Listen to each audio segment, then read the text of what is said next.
my name is Mario Toma. I was born in Egypt, but I grew up in Port Orange, Florida, and I just graduated from the dental school here at AT Still.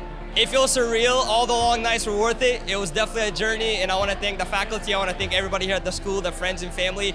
It wouldn't be possible without them. I think that the journey, the people, it's a family here, the curriculum, everything about this school is a super plus. So I don't have anything negative to say about positive about everybody here and the school. I get to go back to Florida, and I get to practice and join family. Absolutely. Obviously, it's an ocean of information, so we learn as we go. But I think we will never feel prepared, but this is the most prepared we'll be as of right now. Obviously, it takes a village to bring somebody up here. I can't pinpoint somebody, obviously family, all of them. At the school, it's definitely Dr. Alexa. And then outside the school, it's all the family and friends.